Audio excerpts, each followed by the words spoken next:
magic, a lot of people think it's about tricking other people, and then people come into the show thinking they better be kind of on the defensive or trying to figure it out. But once we get going, they realize that this, for me, is more about showing them possibilities from things that they thought maybe were impossible. You know, we have a lot of fun. Okay, watch this. We're gonna spread 4 cards over. Just kind of spread them over and lift them. Give me a number from 1 to 5. 1, 2, 3, 4, whatever. Push that many over, bring them around the bottom. Okay, swap these 2 pieces with somebody else, but keep them separate. Give them a toss, we don't need to. Got 1 card left in our hand, 1 piece anyway. If you reach under your leg and compare the 2, hopefully, you have, like me, a matching pair. Oh my god. Oh my I god. have a feeling this is our little magic theater. We opened about 3 or 4 years ago when COVID got in the way, but we basically do sleight of hand shows for adults, mostly in the evenings, and kids shows on the weekends.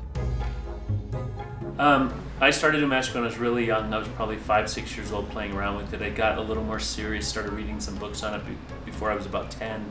And then as a teenager, I started getting paid to do magic shows. Took off to Los Angeles when I was 19 and made a living out there as a full-time magician for almost 17, 18 years. And then we just came back to Colorado to raise the family, and I traveled extensively for a while as a performer, and then, I don't know, one day we just got the idea, hey, let's try to build a little something people can come to us. And we actually started it with a 12-seat theater in my house, which I thought I would do for fun once every month or 2. And immediately it took off, and we were doing a show every single Friday and Saturday night for about 2.5 years. I'll do it again, look. You've got your hand on top. Yes. I'll put it here, try to get it to go through the fabric of the pants and through your hand. Lift your hand straight up. We should have 2. Yeah. Oh, thank you for the applause. It's fairly interactive.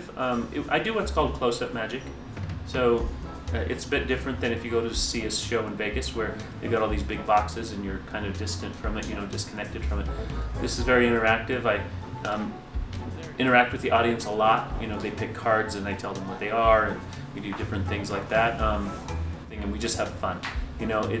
It always gets a little bit carried away, and everybody's always laughing a lot more than I expect. 80 unvigintillion. This is a real number. If you look it up on the internet, how many ways can you mix up a deck of cards? This is the number you'll get. It's so big, if we added 2 more zeros, we don't have a name for a number that big. If I could put them back in that same order, then that would be a 1 in 80 unvigintillion chance, right? I can do it. Ace through king of diamonds, ace through king of clubs, king through ace of hearts, and king through ace of spades. I think it's a great escape.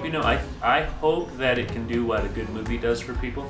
Kind of disconnects them from life, and they get absorbed enough into it where they just go into another world. I personally will go home from here because it takes a lot to put on this show, energy-wise and stuff. I'll be a little bit exhausted after 2 hours in here. I'll go home and just watch a movie to sort of disconnect from the world for a little bit, and I hope I'm doing that for people. I hope that our show's doing kind of that same thing.